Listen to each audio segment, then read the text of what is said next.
For this video, we will be repairing a copy of Kirby's Dreamland for Game Boy. I was sent to this from a Redditor who saw one of my posts about repairing Game Boy games and said it was in pretty bad shape and thought that I could fix it. So let's go ahead and pop this screw off and see what we're working with. Before I do that, I'd like to point out that this has my initials on it, so that's pretty cool. I don't know if that's a sign or anything. Let's just see what we're working with on the inside. Take out this Nintendo screw.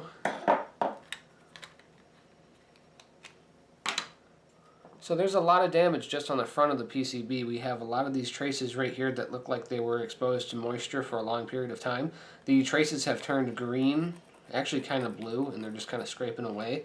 Let's go ahead and take a look at the back here. There's not a lot going on with this PCB. We have 2 chips and 2 resistors. So realistically, we could swap both of these chips onto a donor board or even go above and beyond and design our own board to replace this. But I like to repair the traces. I don't know why. I just think it's a lot of fun. And oddly relaxing, so I'm going to go that route. Let's take a look at the back. Okay, so we have some damages on the back too. A lot of the vias look like they were damaged with the moisture because the moisture probably went into the vias and damaged it on both sides. So we have these ones right here that looked pretty messed up. These traces probably are fine, but I'm going to repair them anyways. It's going to be a fun, different video because the last Game Boy game I did didn't have damaged vias, so in this video you get to see how I repair vias. Let's go ahead and pop these chips off and pop these resistors off. I'm pretty sure they are the same value.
These eraser pencils are perfect for cleaning up the copper so that it can make better contact to the game cartridge reader, and it also helps prepare the copper for better soldering.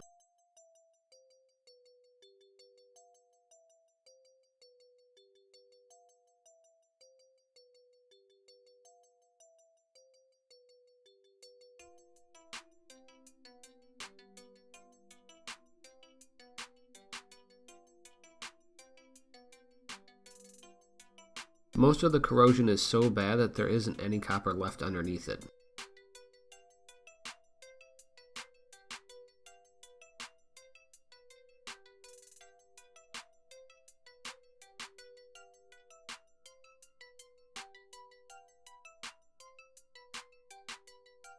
If we scrape away part of the silkscreen of the trace that isn't corroded, you can see the copper that should be underneath it.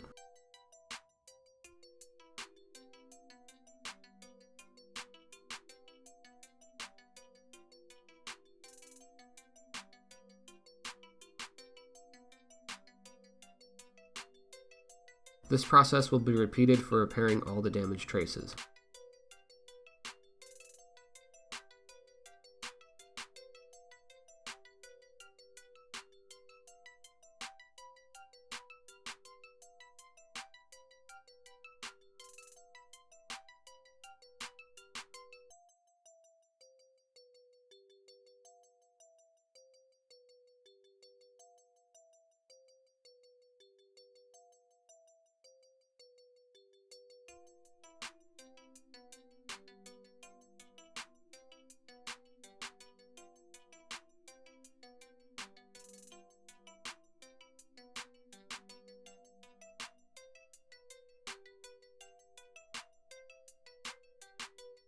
Once the copper underneath is exposed, flux is added followed by solder.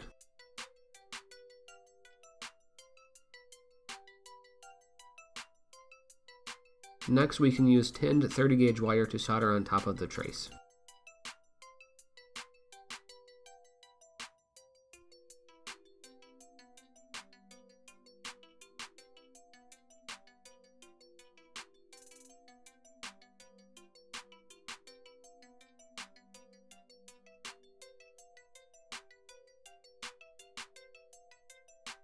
When bending the wire, I like to follow the original trace pattern just to keep it as neat as possible.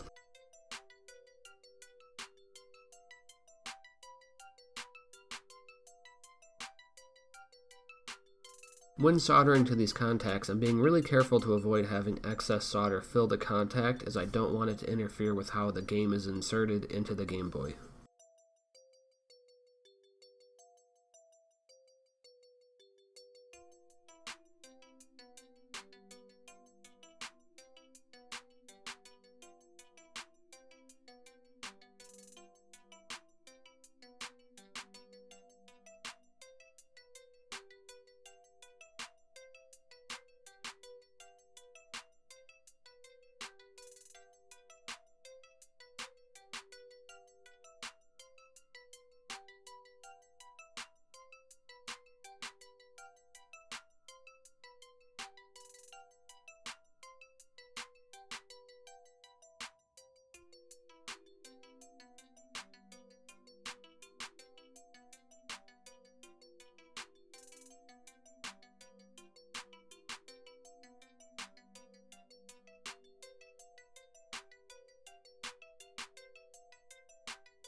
In order to repair the vias, the 30 gauge wire can be fed through them to fix the trace on both sides of the PCB. Some of the vias were still making good contact, but they were repaired for reliability as they still had signs of corrosion.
Now it's time to put the components back on and see if it works.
Now for the moment of truth. Let's see if this Game Boy cartridge still works. So to test it, I have a very janky Game Boy Color I just bought. It didn't work upon powering up. I found out that the switch was broken, as it's really corroded right here, so I went ahead and jumped the 3 pins to turn it on. With it being jumped, I didn't want to close it back up, so I'm using my bench power supply to simulate the 2 AA batteries that will produce 3 volts to it. And the speaker also doesn't work, so I'm hooked up to an external speaker system. So let's go ahead and see if this Game Boy still works. Game Boy and Game Boy game. Very janky setup. It's a match made in heaven. Let's go ahead and put it back in its very discolored cart. Probably give that a good clean too if I could try. And the screw's not connected, or screwed in, so I'm hoping it provides enough tension. Let's go ahead and turn on my bench power supply, which should turn on the Game Boy. But first I'm going to turn up the speaker. And now.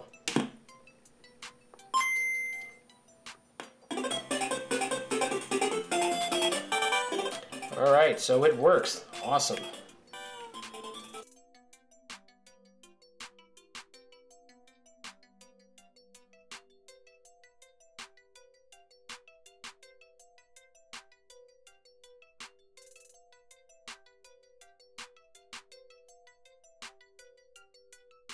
Before I close this Game Boy game up for good, I want to spray both sides of the PCB with conformal coating to help prevent further oxidizing of the copper and to keep the jumper wires in place.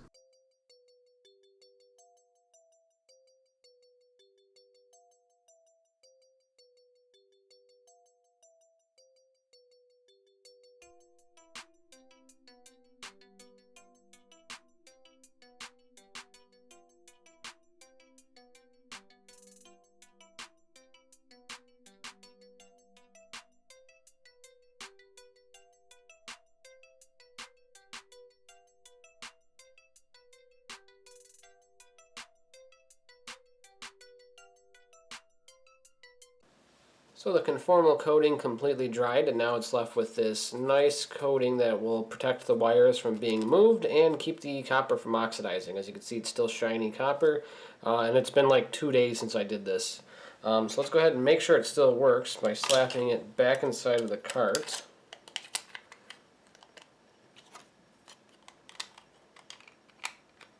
I'm not going to put the screw in yet. Went out and got a different Game Boy that works entirely.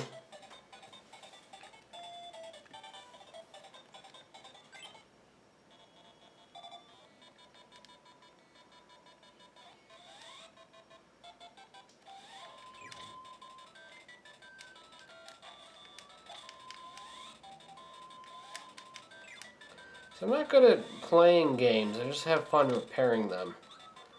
But that goes to show that this is now working as it did before.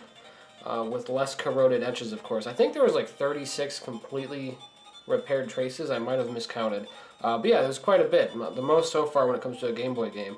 If you like this type of content, please subscribe. You'll see more in the future. I got a few games lined up for next repair, and they should be a lot of fun. Thank you so much for watching, and I will see you next time.